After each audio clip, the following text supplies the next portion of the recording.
Բարի երեկո, սիրելի հեռուստադիտողներ, այսօր մեր տաղավարում կզրուցենք Հայաստանի Հանրապետության վաստակավոր արտիստ, երգչուհի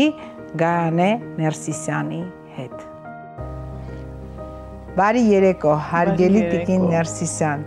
շատ ուրախ եմ, որ մեր տաղավարում եք, շնորհակալություն, որ ընդունեցիք հրավերս։ Ես եմ շատ շնորհակալ ինձ հրավիրելու համար։ Ինչպես եք։ Ես սիրում եմ ձեր հաղորդաշարը, միշտ ուշադիր եմ լինում եւ հիմա հաճելի է, որ ես եւս ձեր հյուրն եմ։ Շատ շնորհակալ եմ։ Ինչպես եք, տիկին Ներսիսյան։ Շնորհակալ եմ, նորմալ, իհարկե մտահոգ նաեւ մեր երկրի վիճակով։ Շատ, ինչպես յուրաքանչյուր հայ մտահոգ է, ես եւս մտահոգ եմ։ Տիկին Ներսիսյան, դուք ձևավորվել եք որպես մարդ, որպես մասնագետ, Խորհրդային Միության տարիներին։ Այո։ Եթե հետ հայացք ուղեք եւ այսօր նայենք մեր կյանքին, հայ մտավորականի մեջ ինչ փոխվեց։ Ինչպիսին է այսօր հայ մտավորականը ըստ Գայանե Ներսիսյանի։ Եվ ինչ փոփոխություններ է ապրել այդ մտավորականը, եթե օրինակ հիմա գնանք Խորհրդային Միություն։ Պետք է ասեմ, որ այն ժամանակ իհարկե մտավորականները շատ ավելի մտահոգվում էին երկրի վիճակով, մտահոգվում էին այն ինչ որ մեր երկրում տիրում էր եւ իրենց ակտիվ մասնակցությունը բերում էին, բայց այսօր ցավալիորեն դա միշտ չի որ նկատելի է, երբեմն ավելի пассив վիճակում են, ես չգիտեմ իհարկե դա ինչի հետ է կապված, ինձ հաճախ տարբեր հարցազրույցների ժամանակ տալիս են այդ հարցը, ես դժվարանում եմ պատասխանել, բայց ես ինչու է փոխված վիճակը չեմ կարողանում հասկանալ։ Ես միշտ մտածում եմ, որ այս գլոբալիզացիայի ընթացքը, երբ մենք անկախություն ձեռք բերեցինք, գլոբալիզացիայի այսպես գործընթացները շատ արագ մտան մեր երկիր, ինչպես նաև մյուս երկրները։ Եվ դրանք կարծեք թե իրենց ազդեցությունը ունեցան ոչ միայն մտավորականների, այլ ընդհանուր կարծեք թե ժողովրդի տրամաբանության ժողովրդի չասեմ բարոյական, բայց որոշակի չափով գլոբալիստական այդ գործընթացները ազդեցին։ Երբեմն նաև նկատելի է, որ մեր արվեստում էլ տեղ գտան այդ գործընթացները, փորձեցին ազգայինը ավելի դուրս մղել եւ իհարկե սա շատ մտահոգում է այն բոլոր մարդկանց, բոլոր հայերին, ովքեր որ մտահոգ են իրենց երկրի վիճակով եւ ես կարծում եմ, որ բավականին լուրջ վիճակներ ունենք, որոնց պետք է մենք բոլորը շատ լրջորեն, շատ աչալուր ձևով մոտենանք, որպեսզի կարողանանք մեր շատ իրավիճակներ, որոնք մեր ազգին հարիր չեն, կարողանանք փոխել։ Տեսեք, հիմա ազգայինից խոսեցիք, տիկին Ներսիսյան, տարիներ առաջ, դեռ արդեն մի 8 տարի առաջ ձեր տված հարցազրույցներից մեկում ասել եք, որ մեր խնջույքներին, սովորական խնջույքներին պակասում է ազգային շունչը։ Եվ ասել եք մարդիկ ավելի շատ իրենց հեռախոսների մեջ են եւ այդ ազգային տարը խնջույքների ժամանակ պակասում է։ Դա դեռ մի քանի տարիներ առաջ։ Բայց այսօր ինչ է, տիկին Ներսիսյան։ Ինչ է պակասում, ինչ է ավելացել։ Անկեղծ ասած, մեկ-մեկ արդեն այդ խնջույքներին կես ժամից ավել ներկա լինել էլ չի լինում։ Լավ, մտավորականությանը պակասեց ակտիվությունը։ Մեր ժողովրդին ինչ է պակասել։ Վիզել ջան, այդ մասին, որ ես շեշտեցի գլոբալիստական այդ գործընթացները, դրանք ոչ միայն մտավորականների վրա են ազդել, այլ ողջ ժողովրդի վրա, եւ մտածելակերպ, եւ մեր արժեքային համակարգի վրա ազդեցին այդ գլոբալիստական այդպես գործընթացները, իհարկե բացասական ձևով, բայց դե փաստ է դա, եւ մենք պետք է որ շատ աչալուրջ լինենք, որտեվ սա անմիջական հարված է տալիս մեր երկրի անվտանգությանը, որտեվ եթե մենք ազգային մտածելակերպ ունենք, եթե մենք մեր ազգային բարոյական նկարագիրը պահում ենք, մեր երկիրը շատ ավելի անվտանգ է լինում, քան եթե մենք ուշադիր չլինենք այդ բոլոր ուրեմն արժեքների նկատմամբ, օրինակ ինձ շատ հաճախ մտահոգում է մեր լեզվի վիճակը, ես հաճախ լսում եմ շատ այսպես երբեմն կոպիտ սխալներ, ես նկատի ունեմ մեր լեզուն, որը ցավալիորեն հաճախ նաև հնչում է հեռուստա էկրաններից, եւ որը ոչ մի այսպես դրական բան չի կարող ունենալ եւ բացասական է նրանով, որ մեր երիտասարդությունը հատկապես լսում է այդ սխալները, ոչ այն հայերենը, որին մենք պետք է իսկապես պաշտենք, մենք հասկանանք, որ դա պատիվ է հայոց լեզվով խոսելը, հասկանանք, որ մենք երջանիկ ենք, ինչպես Նիկողայոս Մարը ասում էր, դուք երջանիկ եք, որ հայ եք ծնվել եւ խոսում եք հայերեն, այսինքն մեր մեջ պետք է զգացողությունը լինի եւ մենք աշխատենք այն ինչ որ մեր այսպես հիմքն է մեր հայոց լեզուն մաքուր պահենք, դա յուրաքանչյուրիս պատվի արժանապատվության յուրաքանչյուր հայի արժանապատվության խնդիր է, որը երբեմն տեսնում ենք, որ այսպես այն մակարդակի վրա չենք պահում հայոց լեզուն, ինչպիսին որ մենք պետք է անենք, մենք պարտավոր ենք, որովհետև եթե հիմա հիշենք Բայրամի ասածը, պիտի մտաբերենք նաև այն, որ ասում էր, եթե ուզում ես Աստծո հետ հաղորդակցվել, ուրեմն պետք է խոսես հայերեն, եւ սա մենք պետք է հասկանանք, առաջին հերթին հայերս պետք է հասկանանք, բայց այստեղ շատ մեծ գործ ունեն անելու հեռուստաընկերությունները, անկեղծ ասած, անկեղծանամ ուղղակի եւ խնդրեմ, որ մեր հեռուստաէկրաններից հնչի ավելի մաքուր հայերեն, այո, մեր այդ գեղեցիկ արքայական լեզուն հնչի գեղեցիկ ձևով։ Մի առիթով Տիկին Ներսիսյան, ասել եք հետևյալը, երբ ազգային մտածելակերպդ ամուր է, այն երբեք քեզ թույլ չի տա սխալվել քո ներկայացրած երգում, պարում կամ մեկ այլ աշխատանք կատարելիս։ Հիմա ես ուզում եմ, որ մենք ավելի շատ բացահայտենք երգչուհի Գայանե Ներսիսյանին եւ հասկանանք, որ պահին, որ տարիքում ինքը հասկացավ, որ իր առաքելությունը, իր երգում այդ ազգային տարը ներկայացնելն է եւ ինչպես հաջողեց ի վերջո բազմաթիվ գործողումներ, հայկական սփյուռք, ամեն երկրում մի տեսակի մարդիկ դուք հիմա արդեն այս տարիքում, երբ նայում եք անցած ճանապարհը, ինչ եք կարծում, ինչ գնահատական եք տալիս Գայանե Ներսիսյանին հաջողվեց երգի միջոցով, ի վերջո ձեր առաջին գործիքը երգն է, այդ ազգայինը փոխանցել հային։ Լուիզա ջան, ես ընդհանրապես ոչ միայն երգը, այլ ընդհանրապես ինչ որ անում եմ, իմ մանկավարժության մեջ ես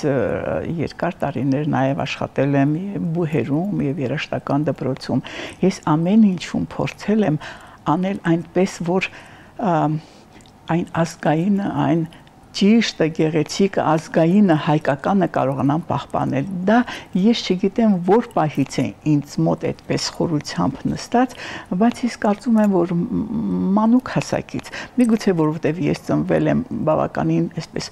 ազգային ընտանիքում, այսինքն խորը ազգային նկարագիր ունեցող ընտանիքում, բայց ես կարծում եմ, որ միշտ մտածել եմ այդ ուղղությամբ, որ մարդը իր տեսակով ծնվում է այնուամենայնիվ։ Ես մի փոքրիկ, ուրեմն այս կապակցությամբ ուզում եմ հիշեմ իմ մանկությունը։ Այն ժամանակ ընդունված էր, չէ, երեխաներին ռուսական դպրոց տալը։ Իմ ընտանիքը շատ ազգային էր, բայց որպեսզի երեխ ասենք, ես նաև չդժվարանայի հետագայում ռուսերենի հարցում, ինձ ուրեմն տարան ռուսական դպրոց։ Եվ պապիկս շատ ըմբոստացավ այդ կապակցությամբ, եւ այնքան որ ես ի պատիվ պապիկիս 9-րդ դասարանում փոխադրվեցի հայկական դպրոց։ Բայց երբ ես 3-րդ դասարանում էի, մենք առաջին անգամ անցանք հայերեն տարերը։ Գիտեք, ինձ համար յուրաքանչյուր հայոց լեզվի դաս տոն էր ուղղակի ես անհամբեր սպասում էի որ երբ պիտի գա հայոց լեզվի դասը որպեսզի ես պատասխանեմ ուրեմն իմ դասը եւ ինչն էր հիմա ես որ հետ հայացք եմ գցում ուրեմն հայոց այբենարանի հետ նա մշտապես իմ բարձի տակ էր եւ ես քնում եւ արթնանում էի հայոց այբենարանի հետ թե դա ինչ էր ինձ մոտ ես չեմ կարող ասել ավելին ասեմ եւ հիմա էլ է այդպես յուրաքանչյուր բառ որ սկսվում է հայ արմատով ինձ մոտ հուզմունք է առաջացնում ես հենց այնպես չեմ կարող ասել Հայաստան հայ այդ առանց հուզմունքի ես չեմ կարողանում արտաբերել այդ բառերը ինչ է դա ես դժվարանում եմ ասել դրա համար ես միշտ մտածում եմ որ այնուամենայնիվ դաստիարակությունից միջավայրից ընտանիքից բացի մարդը իր որոշ այսպես հատկանիշներով ծնվում է իսկ երգը բնականաբար ես պրոֆեսիոնալ երաժիշտ եմ կոնսերվատորիան եմ ավարտել երգը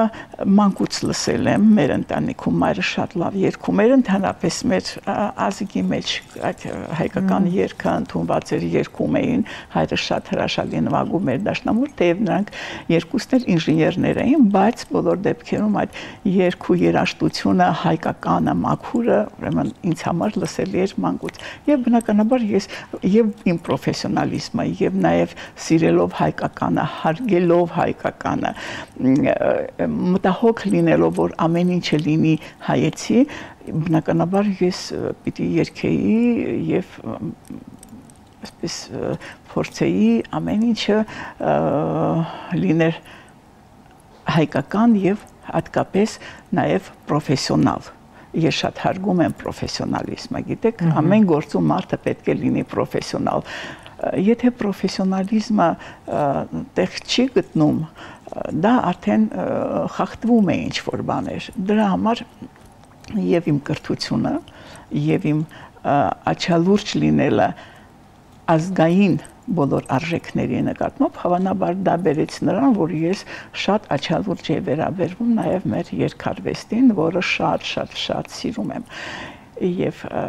աշխատում եմ իմ կյանքի բոլոր այսպես պահերին եւ տարբեր ոլորտներում այդ հայկականությունը մաքուրը ազգայինը պահպանեմ այնտեղ որտեղ ես դասավանդում եմ տարիներ շարունակ երեխաներ ուսանողներ դա իմ առաջին նպատակն է նրանց դաստիարակել ինչքան հնարավոր է հայեցի եւ հայի կատարյալ հոգեբանությամբ Տիկին Ներսյան ձեր երգացանկից որ երգն է որ ձեր հոգուն շատ մոտ է ու այդ որ ասում եք հայ ասելուց հուզվում եմ որ փոխանցում է երգի միջոցով ձեր աշխարհայացքը հայի մասին գիտեք շատ երգեր կան որ ես սիրով կատարում եմ բայց դլիամանը ինձ համար մեկ այլ արժեք ունի ես անչափ սիրում եմ եւ բոլոր իմ համերգների ժամանակ դլեյամանը ես երգել եմ հատկապես շատ սիրել եմ դուդուկների նվագակցությամբ որտեվ կարծեք թե այդ գործիքը ստեղծված է դլեյամանի համար եւ դլեյամանը ստեղծված է այդ գործիքի համար իհարկե շատ երգեր կան շատ եմ երգել հայրենասիրական երգեր շատ սիրում եմ հայրենասիրական երգեր սիրել եմ Ավետիք Իսակյանի խոսքերով Երգել եմ Սեմութ համբեր, երգել եմ Ախիմ Ճամփեն մոլոր գնաց, երգել եմ Սիրեցի երստարան, գիտեք դա այնքան հայկական են, այնքան գեղեցիկ են, այնքան հուզիչ են, որ բայց դե այսօր կարծեք թե մի քիչ ավելի քիչ լսելի են այդ երգերը, ես շատ կցանկանայի, որ մեր երիտասարդությունը անդրադառնար մեր այդ բացառիկ գեղեցիկ երգերին, բացառիկ խորը բովանդակություն ունեցող երգերին։ Այդ ես մեծ հաճույքով երգեցի Նաիրան Դալարբարդի Համոսահյանի խոսքերով, երգել եմ Շերամ, երգել եմ Սեյաթնովա, այնպես որ բոլոր երգերը ինձ համար այն ինչ որ հայկական է, ինձ համար կատարյալ է։ Տիկին Ներսիսյան, բեմը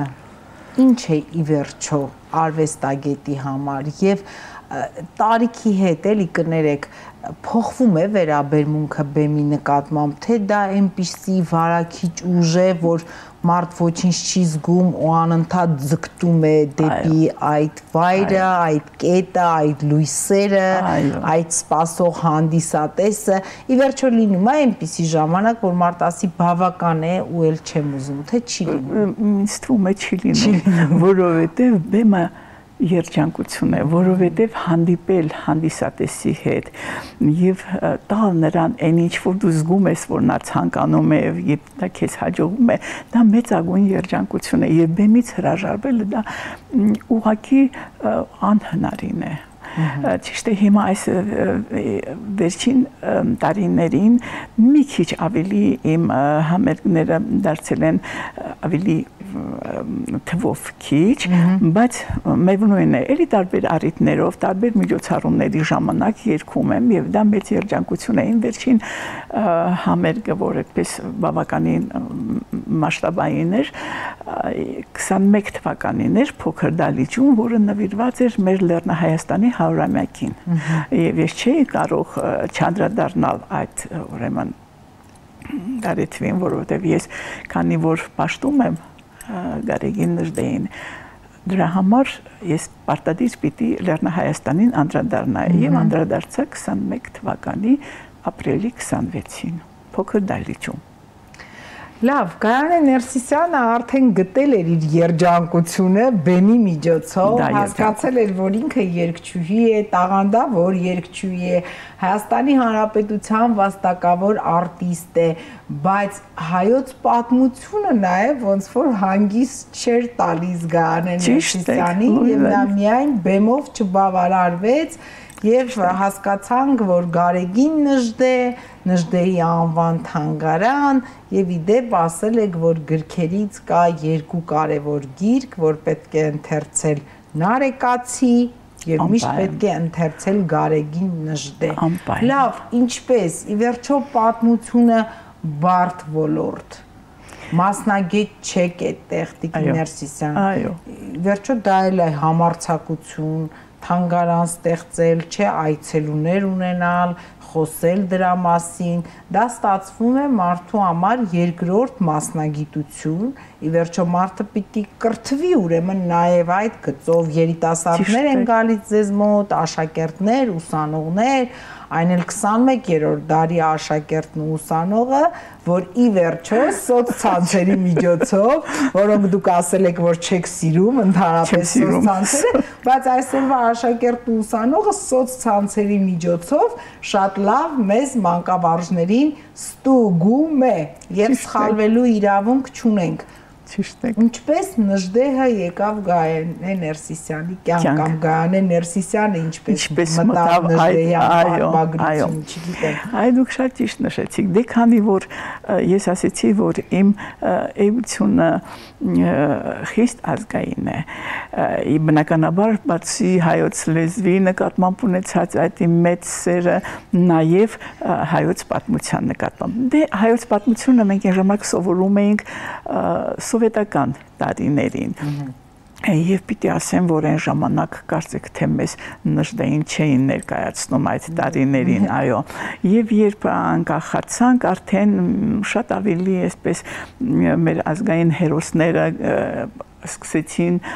ներկայացնել քիչ թե շատ, օրինակ ես հիշում եմ Անդրանիկի նվիրված երգերը սկսեցին 70-ական թվականներին երգել, դա կար, եւ մենք ամբողջ էությամբ սիրում էինք եւ պաշտում էինք Անդրանիկին, դա ինչպես որ դա այո մեր մեծ զորավարը, այդպես շատ պաշտում էինք։ Հիմա էլ ենք պաշտում, հիմա էլ եմ պաշտում եւ ասեմ ձեզ ինչպես եղավ իմ մուտք գործելը, ես այն եզրակացության եմ եկել, որ Նժդեը երկրի վրա Աստծո կողմից ուղարկված ուղղակի Աստված էր, երկրի վրա Աստված էր, այլապես այնինչ որ նա արեց հնարավոր չէր, դա պիտի ասեմ, որ ֆանտաստիկայի ոլորտից էր, որ նա կարողացավ պահել Սյունիքը։ եւ ասեմ, որ ինչպես եղավ։ Ես աշխատում էի համալսարանում եւ մեր համալսարանում ուրեմն բավականին այսպես հայրենասիրական առարկասեմ կամ դաստիարակություն բավականին բարձր էր դրված եւ մեկ օր ինձ մեր հարգարժան ռեկտորը Ավետիք Թադևոսյանը կանչեց իր մոտ, ասեց նշում են Նժդեի 115-ամյակը ծննդյան եւ մենք էլ մեր համալսարան պետք է ներկայացնենք եւ շատ մեծ սիրով իհարկե պատրաստական են, ինչ որ արդեն պատմություն էր, ազգային էր, ես շատ այսպես պատրաստական ձեռնարկեցի այդ ուրեմն միջոցառումը, բայց որպեսզի ավելի բովանդակալից լիներ, ես մտածեցի, որ ես բավականաչափ լավ չգիտեմ, ուրեմն շատ արագ ուսումնասիրեցի այդ ընթացքում Նժդեի ամբողջ ուրեմն գործունեությունը, գաղափարախոսությունը եւ գիտեք ինձ համար մի այսպես զարմանահրաշ աշխարհ բացվեց։ Ես ապշեցի, ես զարմացա նրա հայրենասիրությունից, նրա գաղափարախոսությունից, նրա ազգային մտքերից, նրա անսահման նվիրումից հայրենիքին եւ ազգին եւ այդ պահից սկսած ինձ թվում էր, որ ես ուզում եմ բոլորին պատմեմ նրա մասին, անընդհատ այդ վիճակում էի։ Ես ունեի առիթ ուրեմն ուսանողների հետ հանդիպելու, աշակերտների հետ հանդիպելու եւ ես այդ առիթը բաց չէի թողնում երբեք զուգընթաց դասին արտադիր ինչ որ չափով անդրադառնում էի, որքան դա հնարավոր էր։ Եվ երբ այդ միջոցառումը ուրեմն բավականին բարձր մակարդակով մենք ներկայացրեցինք, ինձ հրավիրեցին Նախիջևան հայրենակցական միություն։ Երևի նկատել էին, որ այդ սերը շատ մեծ է Նժդեի նկատմամբ եւ հրավիրեցին եւ հետագայում ես բարձրացրեցի այդ հարցը իհարկե մեր նախագահի եւ այլն բոլորի հետ միասին, որ այն ժամանակ դեռևս Նժդեը եւ արցան չուներ եւ ոչ մի կենտրոն չկար, որտեղ կարելի էր խոսել Նժդեի մասին, մենք կանգնեցինք ուրեմն այն ուրեմն հանգամանքի վրա, որ պետք է գոնե այդ պահին թանգարան լինի։ Եվ մենք դիմեցինք այն ժամանակ վարչապետին, պարոն Սերժ Սարգսյանին, նա ուղղորդեց ուրեմն քաղաքապետարան, ես չեմ հիշում այն ժամանակ քաղաքի ուրեմն քաղաքապետարանում ով էր նախագահան, անկեղծ ասած ներողություն եմ խնդրում, բայց նրանք մեզ հատկացրեցին մի ուրեմն տարածք, որը գտնվում էր Նժդեի դպրոցում։ Ինչու այդպես որոշեցին, որովհետև օրենք էին հրատարակել, որ այն դպրոցը, որը կրում է այս կամ այն մեծի անունը, պետք է պարտադիր ունենա թանգարան։ Եվ այդ տեսակետից մեզ տվեցին Նժդեի անվան դպրոցում առանձին տարածք, որտեղ եւ մենք ստեղծեցինք այդ թանգարանը։ Իհարկե շատ ցանկալի կլիներ, որ թանգարանը ավելի մի շքեղ վայրում լիներ, ավելի մեծ հնարավորություններ, բայց այս պահի դրությամբ դա ասեմ 2007 թվականներ ես ձեռնամուխ եղա այո, ինձ նշանակեցին այդ թանգարանի պատասխանատու, ինձ համար դա մեծ երջանկություն էր եւ բացի մեծ պատիվ էր եւ իմ ամբողջ հոգեկանը այսպես այդ ուղղությամբ էր եւ ամբողջ իմ մտադրությունները, իմ բոլոր ծրագրերը կապված էին արդեն այդ թանգարանի ստեղծման հետ։ Պատկերացրեք, երևի թե 5 տարի տևեց, որտեղ այնտեղ վերանորոգել էր պետք եւ այլն, բացի դրանից էքսպոնատները շատ դժվար էր հավաքել Նժդեի, նրա կյանքը գիտեք, բանտերում անցավ եւ նրանից շատ այսպես էքսպոնատներ չկային, փառքասով որ նրա թորնուհիները ինձ օգնեցին այդ հարցում եւ 2012 թվականին մենք բացեցինք։ Դա արվում է իհարկե հասարակական կարգով բնականաբար, երբ որ ես մտնում եմ այդ տարածքը, ինձ թվում է, որ ես մտա մի սրբավայր, ամեն անգամ նայում եմ իր նկարին ու ասում եմ դու ինձ հուշիր, կարող է ես որևէ սխալ մի բան արել եմ, դու ինձ ուղիր, եթե ես սխալ եմ արել, եթե ինչ-որ մի ձևով չեմ արժանացել այն ուրեմն այսպես ասած քո Բարի վերաբերմունքին, այո, առաջին հերթին ամեն անգամ մտնելուց ես իրեն հետ կարծեք թե ոչ թե կարծեք թե այլ զրուցում եմ։ Եվ ուրեմն այս կարգով է լինում, գալիս են այնտեղ դպրոցից աշակերտներ, համալսարանից ուսանողներ, տարբեր կրթական օջախներից են գալիս, ժամանակին գալիս էին ռազմական ակադեմիայից ամեն տարի։ Ճիշտ ասած, այս պատերազմից հետո ես այնպես հոգեպես նեղվում եմ, որ ռազմական ակադեմիան ենթադրում եմ, որ այնտեղից էլ կային կորուստներ, բայց վերջին համերգի ժամանակ, որ ես նշեցի 21 թվականին, ես հրավիրել էի ռազմական ակադեմիան, ուսանողներին հրավիրել էի։ Եվ այդպես ես արդեն 12 թվականից սկսած կատարում եմ ինձ համար, չասեմ, աշխատանք, կատարում եմ այն, ինչ որ իմ հոգին պահանջում է, դա ինձ համար հոգու պահանջ է։ Այսպես եղավ իմ մուտքը, չասեմ այդ ոլորտ, բայց այդպես մտավ նշտե իմ հոգու մեջ, եւ դա նա ամեն օր է, ամեն վայրկյան է ինձ հետ, եւ ես ամեն վայրկյան հարցնում եմ, արդյոք ես սխալ որևէ բան չեմ կատարել եւ փորձում եմ որևէ իմ գործնեության մեջ դա կլինի երգ, դա կլինի մանկավարժություն, դա կլինի եւ բոլոր ոլորտներում որևէ սխալ չկատարեմ որպես հայ։ Ուզում եմ մնալ այսպես հային վայել վարք ունենամ, հային վայել բարոյական պես արժեքները պահեմ, մեր ազգայինը պահեմ։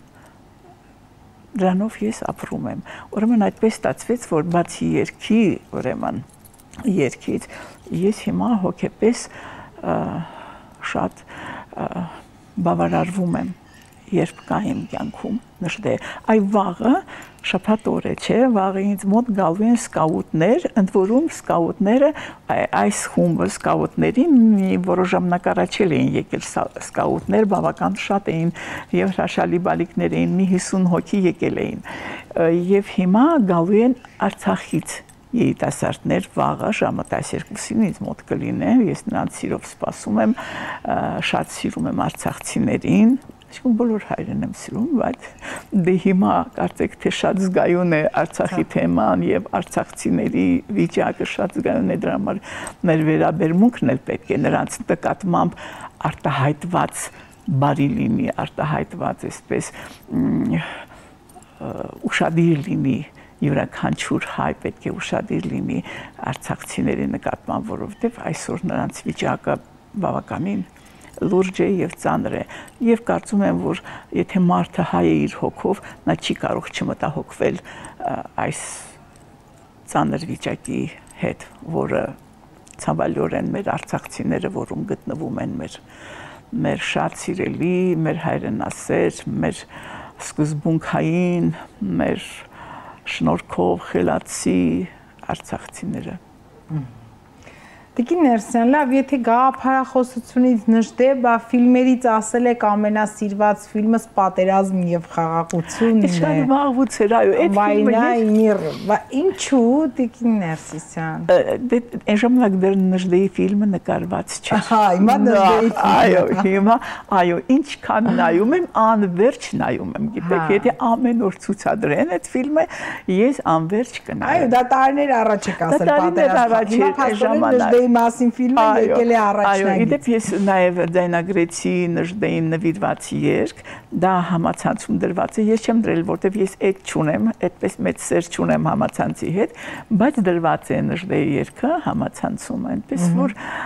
ես աշխատում եմ բոլոր ոլորտներում, ուրեմն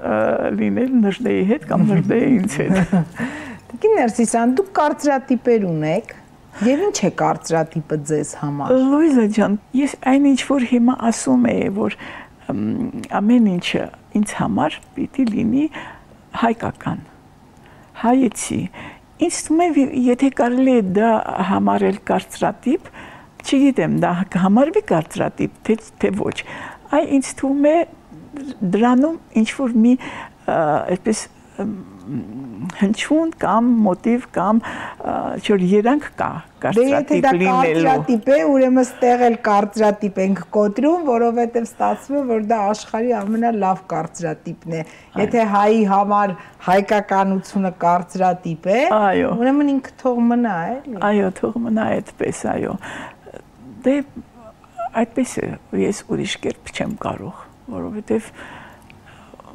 որտեվ ես հպարտ եմ, որ ծնվել եմ հայ, մեկ ասում են, չէ, որ մարդը մահանում է, հետո նորից գալիս է, այդպիսի բան կա, բայց չգիտեմ դա որքանով է ճիշտ է սխալ, ասում Տեր Աստված, եթե նման մի բան կարող է լինել, ես նորից ուզում եմ հայ ծնվել։ Այսպես շատ եմ սիրում իմ հայրենիքը եւ ժողովրդին։ Գիտեք, երբ ասենք գնում եմ երկրից դուրս, հետո գալիս եմ, ուզում եմ ասել, չգիտեմ, միգուցե մի քիչ բան կհնչի, հենց ոտքս դնում եմ հայաստանյան հողի վրա, ասում եմ հողի ջրիդ մեռնեմ Հայաստան, շատ եմ սիրում, ես կարծում եմ, որ դա այն արժեքն է, որի համար ինչպես մեր մեծը Նժդե ասում էր, ինչի համար արժե ապրել եւ մեռնել, այդպիսի միտք ունի, չէ՞։ Այո։ Ես սիրում եմ իմ երկիրը, հպարտ եմ, որ հայ եմ եւ յուրաքանչյուր վիճակ, որը կարող է իմ հայրենիքին վնասել, ես շատ ծանր եմ տանում։ Այդպես։ Գայանե Ներսիսյանի ապրելու եւ ապրեցնելու բանաձևը այսօր մեր օրերում, մեր երկրում։ Իմ բանաձևը նա է, որ մարդը պետք է ապրի ազնիվ, բարի, որպեսզի նախ, եթե ինքդ քեզ հարգում ես, քո անձը հարգում ես, ուրեմն դու պետք է մարդկային բարոյական հատկանիշները պահպանես։ Ես փորձում եմ դրանք պահպանել եւ սխալներ թույլ չտալ։ Իհարկե մարդը անսխալական չի լինում, միգուցե ես էլ ինչ-որ միտեղ սխալ թույլ տամ, բայց աշխատում եմ այդ բարոյական արժեքներով ապրել։ Հայրենիքը ձեզ համար, եթե փորձեք մի նախադասությամբ, մի բառով ասել։ Ես արդեն ասեցի մի բառով, որ ոտքս դնում եմ, հուզվում եմ, արցունքները աչքերիս երևում եւ ասում եմ իմ Հայաստան, հողի ջրիդ մեռնեմ, այսա ինձ համար Հայաստանը պաշտամունք է եւ ամեն օր խնդրում եմ Աստծուն, որ Հայաստան աշխարհը, մեր բոլորիս Հայաստանը, մեր ճկնաղ Հայաստանը անփորձ լինի, խաղաղ լինի եւ անվտանգ լինի։ Թե պիտի Աստված լսի մեր բոլորի ձայնը։ Տիկին Ներսիսյան, հաղորդման վերջում մենք ունենք մի այսպիսի ձևաչափ։ Դուք հնարավորություն ունեք ինձ մի հարց ուղղելու, եթե իհարկե ունեք դրա ցանկությունը, դա պարտադիր պայման չէ, բայց մենք նաև ունենք այդ հնարավորությունը։ Եթե կա հարց, ես ձեզ սիրով կլսեմ եւ կպատասխանեմ։ Լուիզա ջան, ես քանի որ հաճախ եմ նայում ձեր հաղորդումը, ես արդեն այսօր մեր առաջին հանդիպումն է, բայց ես ստացել եմ իմ տպավորությունը։ Ես համոզված եմ, որ դուք եւս շատ եք սիրում հայրենիքը։ Շնորհակալ եմ շատ։ Այ օրինակ ես ասեցի ինձ համար հայրենիքը ինչ է, իսկ դուք ինչպիսի այսպես կասեք հայրենիքը դες համար դգիտեմ, որ շատ թանկ է, դուք ինչպես կասեք դες համար հայրենիքը Հայաստանը, եթե հարցս ուղղելու լինի։ Հայրենիքը իմ էությունն է, Տիկին Ներսիսյան, այն ինչ որ ես կամ, բայց նաև դա իմ անցյալն է, այն անցյալն է, որին ես նույնիսկ ներկա չեմ եղել, այսինքն դա իմ պապերն են, ոչ միայն իմ կյանքի անցյալն է։ Դա իմ ներկան է եւ նույնիսկ այն ապագան է, որին ես ականատես չեմ լինելու։ Դա իմ թոռներն են, իմ ծոռներն են, մարդը բնականաբար մենք հասկանում ենք, որ ոչ ոք հավերժ չի, բայց հայրենիքը էություն է եւ հավերժ է։ Այդ հայրենիքը պիտի գտնես եւ այն նախնիներիդ մեջ, որոնց երբեք հնարավորություն չես ունեցել ցավոք տեսնելու, եւ այն ապագա սերունդների, որոնց ցավոք նաեւ կարող է լինի այնպես, որ չտեսնենք, բայց հայրենիքը պիտի լինի եւ իրենք պիտի լինեն այս հողի վրա։ Ես պատահական չտվեցի այդ հարցը, որովհետեւ դուք այնքան բովանդակալից ներկայացրեցիք ու շատ հաճելի է, որ հիմա մեզ լսողները պետք է մեկ անգամ եւս լսեն, թե ինչ է հայրենիքը հայ մարդու համար, այ ինչպես դուք շատ գեղեցիկ եւ բովանդակալից ներկայացրեցիք, ես պատահական չտվեցի, ուղղակի ցանկացա, որ մեզ լսողները եւս մեկ անգամ լսեն, թե ինչ է հայի համար հայրենիքը, եւ շատ գեղեցիկ դուք ներկայացրեցիք, շնորհակալություն։ Տիկին Ներսիսյան, ես եմ շատ շնորհակալ եմ այս զրույցի հնարավորության համար։ Գիտեք, ես այստեղ ձեր խոսքերից եւս դուրս էի գրել եւ ուզում եմ, որ հաղորդումը այդպես էլ ավարտենք, հասարակությունը միշտ էլ դաստիարակվելու խնդիր ունի։ Ազգային մշակույթով, լեզվի պահպանությամբ եւ գաղափարախոսությամբ։ Եվ ես ուզում եմ, որ իսկապես բոլոր մեր այն մտավորականության ներկայացուցիչները, ովքեր այսօր հնարավորություն ունեն, կապ չունի ով որտեղից, լսարանում, տաղավարում, փողոցում, հարևանի տանը, բարեկամի հետ խնջույքի ժամանակ, ինչպես դուք եք ասում, կարողանա կրթելու իր խոսքը ասել։ Եվ այդ ազգայինի մասին, կրթելու եւ կրթվելու մասին խոսենք անդադար, որպիսի հետո հայրենիքի մասին խոսենք ոչ միայն բաժակաճառերով, այլ իսկապես հասկանանք, որ մենք ունենք հայրենիք, մենք ունենք մտավորականություն, ով կարողանում է կրթել սերունդ եւ հայրենիք կոչված արժեքը փոխանցել ապագա սերունդներին, այո։ Շնորհակալ եմ շատ այս զրույցի համար։ Ես եմ շատ շնորհակալ, ինձ համար շատ բովանդակալից ընթացավ այս մեր զրույցը, մեր հանդիպումը, շնորհակալ եմ։ Շնորհակալ եմ։